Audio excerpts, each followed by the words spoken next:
DSC preparation కి మిగిలిన తక్కువ సమయాన్ని డిఎస్సి 2024 యాప్ లేదా DSC2024.com తో జాబ్ ని సాధించండి.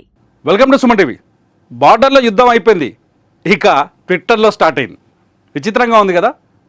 కాంగ్రెస్ పార్టీకి బీజేపీకి మధ్య ట్విట్టర్ వార్ బలంగా కొనసాగుతుంది. ఆపరేషన్ సింధూర్ పైన కాంగ్రెస్ వాళ్ళు బీజేపీ పైన సెటిల్ వేయడం, బీజేపీ వాళ్ళు కాంగ్రెస్ పైన సెటిల్ వేయడం వరుసగా కనిపిస్తోంది.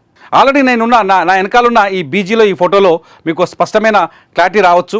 రాకపోతే నేను ఒక ఫోటో చూపిస్తాను, ఒకసారి చూడండి. ఇదే నేను చూపించాలనుకున్న ఫోటో.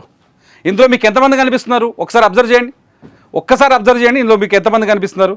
నాకు మొత్తం నలుగురు కనిపిస్తున్నారు. ఆ నలుగురు పేర్లు చెప్తా, ఒకసారి చూడండి. ఈ నలుగురు ఎవరు అంటే, ఈయన మునీర్, పాకిస్తాన్ ఆర్మీ చీఫ్ మునీర్. ఈయన ఆఫ్లో ఉన్నాడు చూడండి ఒకసారి సగంలో. ఇతను పాకిస్తాన్ ఆర్మీ చీఫ్ మునీర్. ఇతను మన రాహుల్ గాంధీ ఆపరేషన్ సింధూర్ పైన వరుసగా కొన్ని రోజులుగా కొన్ని ప్రశ్నలు అడుగుతున్నారు.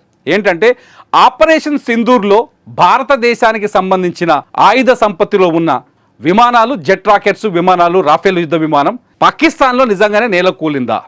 ఆల్రెడీ పాకిస్తాన్లో ఒక ప్రచారం జరుగుతోంది, భారత యుద్ధ విమానాలు అక్కడ మేము కూల్చేశామని వాళ్ళు ఒక తప్పుడు ప్రచారం చేస్తున్నారని ఆల్రెడీ ప్రభుత్వం సమాధానం చెప్పింది. అయినప్పటికీ ఇది రాజకీయం కాబట్టి ఆటోమేటిక్గా కాంగ్రెస్ పార్టీ అడుగుతుంది, నిజంగానే మన యుద్ధ విమానాలు నేలగూలాయా అని రాహుల్ గాంధీ అడిగితే, బీజేపీ సమాచార విభాగంలో ఉండే ఒక కీలకమైన వ్యక్తి, ఆయన పేరు అమిత్ మాలవ్య, ఆయన ఇవాళ ఒక వీడియోని ఈ ఫోటోని రిలీజ్ చేశాడు.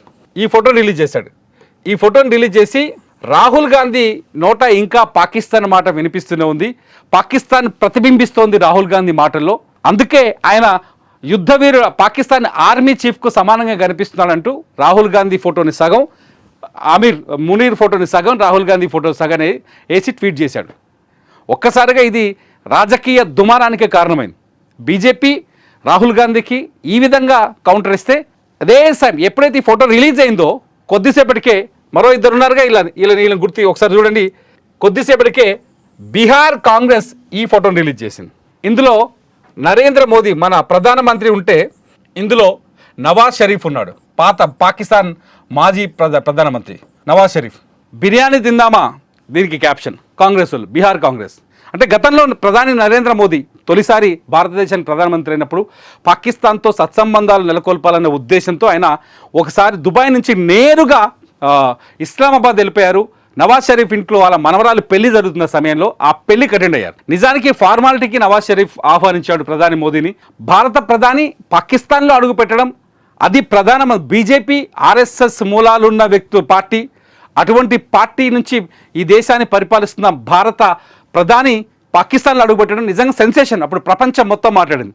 ఆ గుర్తుని గుర్తు చేస్తూ బీహార్ కాంగ్రెస్ ఇవాళ హాఫ్ ఫోటో, అంటే మోదీది సగం ఫోటో, నవాజ్ షరీఫ్ది సగం ఫోటో పెట్టి వాళ్ళిద్దరికి ఏదో స్నేహ సంబంధం లేని కామెంట్ చేసే ప్రయత్నం చేసింది. సరే, రెండే, ఎవరి పంచాయతీ వాళ్ళు పెట్టుకుంటున్నారు. కానీ ట్విట్టర్లో బార్డర్లో ముగిస్తే ట్విట్టర్లో వీళ్ళు వారు మొదలుపెట్టి యుద్ధం పైన భారతీయుల్లో లేకపోతే ప్రజల్లో ఉన్న ఒక భావావేశాన్ని తగ్గిస్తున్నారేమో అనే ఒక భావన మాత్రం కలుగుతుంది రాజకీయ పార్టీలు.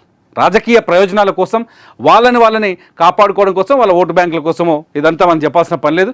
ఒక భావావేశం చల్లార్చినట్టుగా ఉంటుందనేది ఒక పౌరుడిగా నా ఆలోచన. మీరేమనుకుంటున్నారు? నిజంగా ఇటువంటి వారు అవసరమా? ఇటువంటి వారు పాకిస్తాన్తో పోల్చుకొని మనల్ని మనం నిందించుకోవడం అవసరమా? మీరేమనుకుంటారో ఈ వీడియో కింద కామెంట్ చేయండి. చూస్తూనే ఉండండి సుమన్ టీవీ.